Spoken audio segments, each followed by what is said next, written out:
Pause the slide now if you would like to read this personal account from Janie of her experience dealing with psychosis.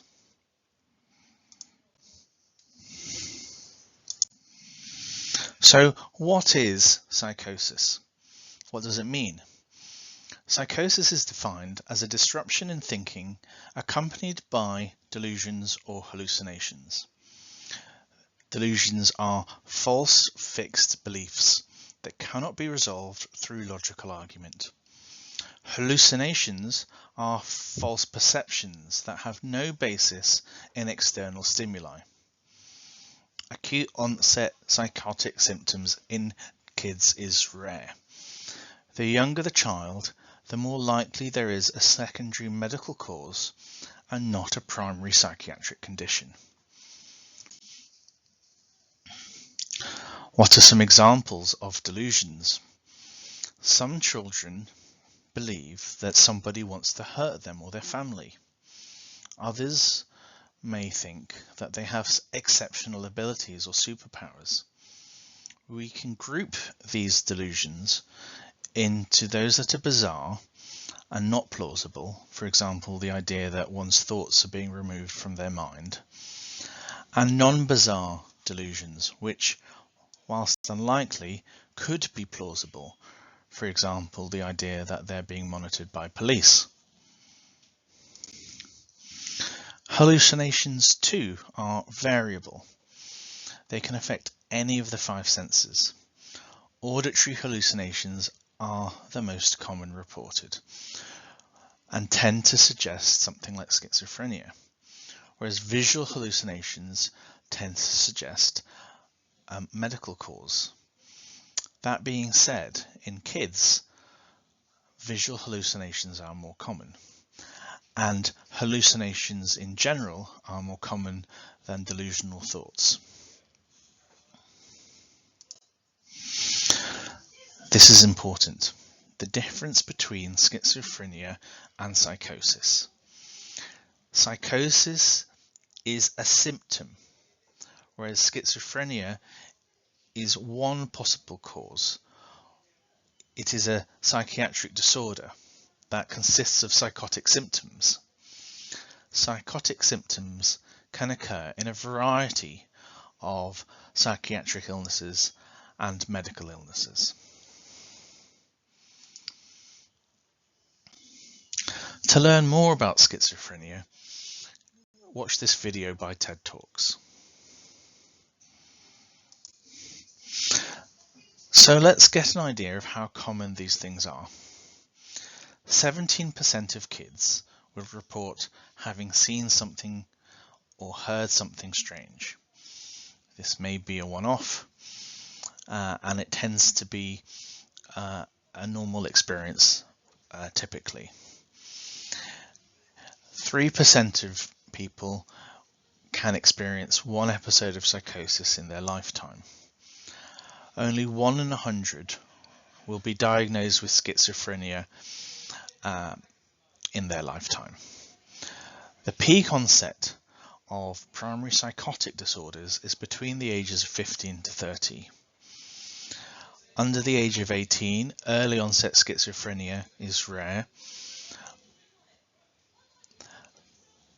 Psychosis affects 1 in 1,000 children younger than 13.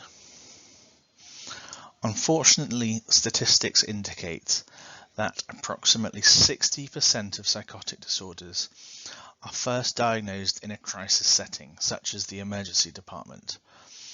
There are commonly delays of up to 18 months before appropriate diagnoses are made, and this impacts outcome. So could this presentation represent normal behaviour? Things like imaginary friends. So if they are short-lived, if they are in the context of play, if they tend to be happy experiences, if they tend not to be pervasive and interfere with daily life and activities, then yes, that might be normal depending on the developmental stage and age of the child. Think about the psychosocial context. Might they be imagining spirits or ghosts, depending on their personal and the family's religion and culture and beliefs? It's important to consider this to avoid misdiagnosis, which can risk unnecessary social issues, stigma, and unnecessary medications. So what is our role? We need to identify and not ignore potential cases of psychosis. We need to avoid delays in service and facilitate prompt assessment. We need to consider and exclude secondary causes before defaulting to a primary psychiatric cause. And we need to signpost and ensure safety pending further specialist input. Features that suggest a secondary organic cause include an acute onset of symptoms, a rapid progression, signs of autonomic instability like a tachycardia or sweatiness, neurological signs and symptoms on examination or history.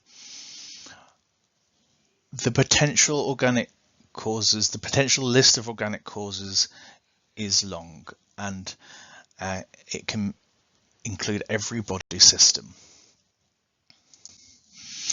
Autoimmune, endocrine, infection, metabolic, neurological, nutritional, sleep disorders, toxins are all potential causes. Important do not miss causes are shown here. We need to remember the basics. Could this be hypoglycemia, related or not related to diabetes?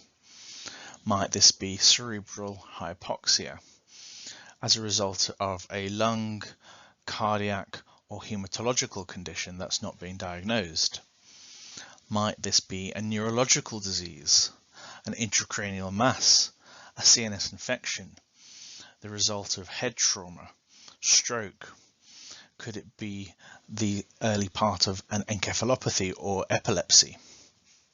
And then, of course, a common thing that needs consideration is that of drug intoxication and withdrawal, whether it's a legal or illegal drug, whether it's an overdose, whether it's a side effect. So remember hypoxia. Don't forget hypoglycemia.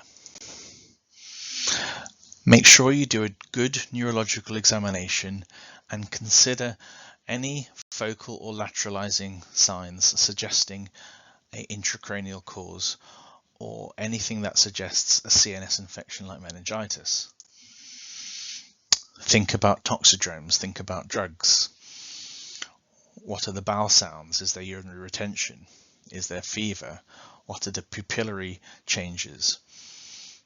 What are the vital signs? Next time, we're going to delve deeper and look at how to approach our history and examination to determine the cause of a child in psychosis.